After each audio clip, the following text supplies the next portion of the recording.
जय हिंद छात्रों। तो आप लोग बतला दें कि बिहार पुलिस का जो एग्जाम बहुत करीब आ चुका है। चलिए संपूर्ण बात करेंगे कि बिहार पुलिस के जो हिंदी के मतलब 3 से 4 प्रश्न पूछे जाते हैं, नाउन से जो संज्ञा से पूछे जाते हैं। चलिए संपूर्ण बात करेंगे कि संज्ञा के कितने वेर होते हैं, संज्ञा क्या होता है। इसे मालूम है हर एक जो बिहार पुलिस होता है, अब प्रीवियस ईयर आधार पे आप देखिएगा तो हर एक एग्जाम में 2 से 3 क्वेश्चन 4 क्वेश्चन जो होते हैं संज्ञा से पूछे। चलिए आज संपूर्ण बात करेंगे कि संज्ञा क्या है, इनके कितने भेद होते हैं, संपूर्ण बात करेंगे। चलिए आप लोग ध्यान से देखिए। देखिए, बात किया जाए संज्ञा तो किसी व्यक्ति, वस्तु, स्थान या भाव के नाम को संज्ञा कहते हैं। ठीक है, किसी व्यक्ति, वस्तु, स्थान या भाव के नाम को संज्ञा कहते हैं। इस संज्ञा में कौन-कौन आ गए, जैसे बोले श्याम, श्याम एक संज्ञा है। पुस्तक की बात किया जाए तो पुस्तक एक भी संज्ञा है।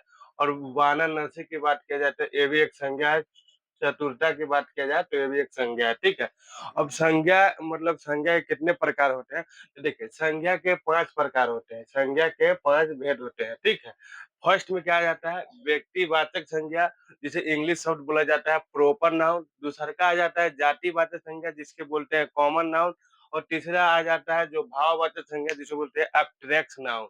और जो चौथा आ जाता है वो समूहवाचक संज्ञा, जिसे बोलते हैं कलेक्टिव नाउन। और चौथा जो 5वां जो आ जाते हैं वो आते हैं हमारे द्रव्यवाचक संज्ञा, जिसे मेटेरियल नाउन कहते हैं। चलिए इन सभी को कि व्यक्तिवाचक संज्ञा क्या होते हैं, जातिवाचक संज्ञा क्या होते हैं, द्रव्यवाचक क्या होते हैं, समूहवाचक संज्ञा क्या होते हैं, संपूर्ण इस पर बात करेंगे। ऐसे क्वेश्चन पूछने की बहुत ज्यादा चांस होती है। जो हर एक एग्जाम में इससे जरूर है कि दो क्वेश्चन, 4 क्वेश्चन, 5 क्वेश्चन इससे पूछे जाते हैं। ठीक है, चलिए आप लोग ध्यान से देखिए। जैसे बढ़िया देखा जाए कि व्यक्तिवाचक संज्ञा, व्यक्तिवाचक संज्ञा जो संज्ञा किसी विशेष व्यक्ति, स्थान विशेष या वस्तु विशेष का बोध हो, उसे व्यक्तिवाचक संज्ञा कहते हैं।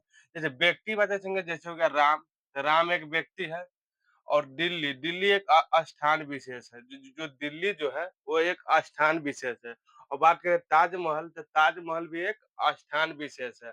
और तुलसीदास, तो तुलसीदास जो है ये व्यक्ति विशेष। इसमें किसमें आएंगे, व्यक्तिवाचक संज्ञा में। पूछ देगा कि व्यक्तिवाचक संज्ञा क्या है, दे देगा राम, सीता, लक्ष्मी, इस तरह से दे देगा ऑप्शन। चारों को आपसे पूछेगा कि व्यक्तिवाचक संज्ञा कौन है, आप लोग पहचानिए। ठीक है, नीचे देखिए जातिवाचक संज्ञा। ठीक है, जातिवाचक संज्ञा देखिए, जिन जिन संज्ञा से किसी जाति का बोध हो उसे जातिवाचक संज्ञा कहते हैं। जैसे बोलता है भारतीय, तो भारतीय मतलब एक भारतीय नहीं, सभी भारतीय के लिए। ठीक है। जैसे वो पुस्तक, तो पुस्तक मतलब एक पुस्तक थोड़ी, सभी पुस्तक। पुस्तक यानी पुस्तक का बोध करा रहा है। ठीक है। जैसे कवि, तो कवि एक पुस्तक, बस कवि का नाम लिया जा रहा है। लेखक, तो लेखक कोई एक लेखक कोई नाम हो सकता है अलग, लेकिन लेखक बोले तो सभी लेखक, पुस्तक बोले तो सभी पुस्तक, भारतीय बोले तो हम सब भारतीय। ठीक है। अब आगे बात करते हैं भाववाचक संज्ञा। देखिए भाववाचक संज्ञा, देखिए भाववाचक संज्ञा जो किसी संज्ञा से पदार्थ, गुण, धर्म आदि का बोध हो, उसे भाववाचक संज्ञा कहते हैं।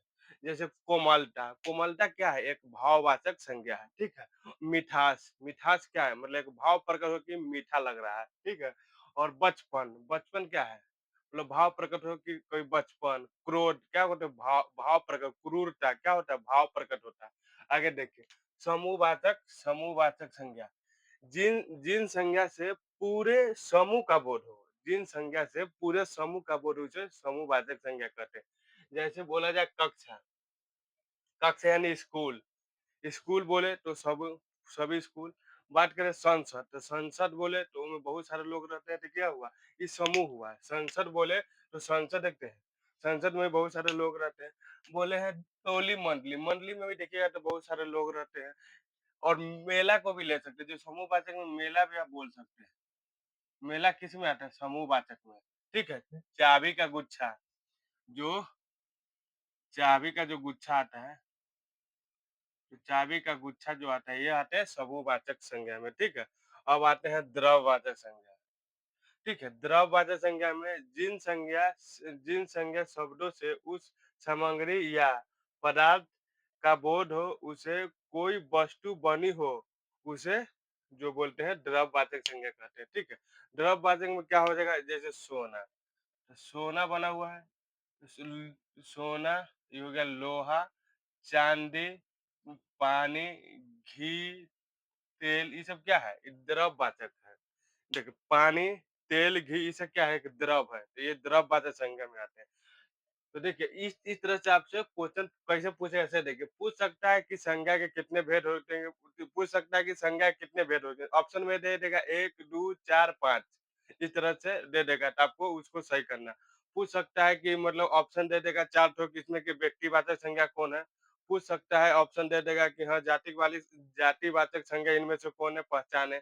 पूछ सकता है द्रव्यवाचक संज्ञा कौन है इसमें से पहचानें। चाहे पूछेंगे ये इन सभी में से द्रववाचक कौन है? इस तरह से आपसे इससे जो होते हैं बिहार पुलिस में लमसम 2 से 3 क्वेश्चन हर एक एग्जाम में आप देखिए जो भी प्रैक्टिस सेट लगाए तो बिहार पुलिस का उसमें जाके देखिए 3 से 4 क्वेश्चन कभी 2 क्वेश्चन लेकिन मैक्सिमम एक बात हमेशा याद रखिएगा जो बिहार पुलिस में जो पूछा जाता है, जो बिहार पुलिस की बात करें तो बिहार पुलिस में कम से कम आपको नहीं पूछेगा, तो बिहार पुलिस में कम से कम नहीं पूछेगा, तो कम से कम आपको कन्फर्म है कि बिहार पुलिस में कम से कम 3 से 4 क्वेश्चन इससे पूछने की संभावना रहती है। कभी काल 3 क्वेश्चन, कभी काल 2 क्वेश्चन जो होते हैं, इससे मतलब एग्ज़ाम में आने की चांस रहती है। तो आप लोगों को याद रखना होगा कि संज्ञा किसे कहते हैं और संज्ञा कितने प्रकार होते हैं, व्यक्तिवाचक किसे कहते हैं, व्यक्तिवाचक किसे कहते हैं, द्रववाचक किसे कहते हैं, समूहवाचक किसे कहते हैं। इस संपूर्ण आपको इस सब मतलब याद रखना पड़ेगा। पूछ सकता है कि द्रववाचक कौन है, समूहवाचक कौन है, व्यक्तिवाचक कौन है। इस तरह से आपको इससे ज़रूर है कि 2 से 3 क्वेश्चन आपको एग्जाम में पूछे जाएँगे। चलिए आज के लिए इतना ही, मिलते हैं नेक्स्ट वीडियो में। जय हिंद, जय भारत।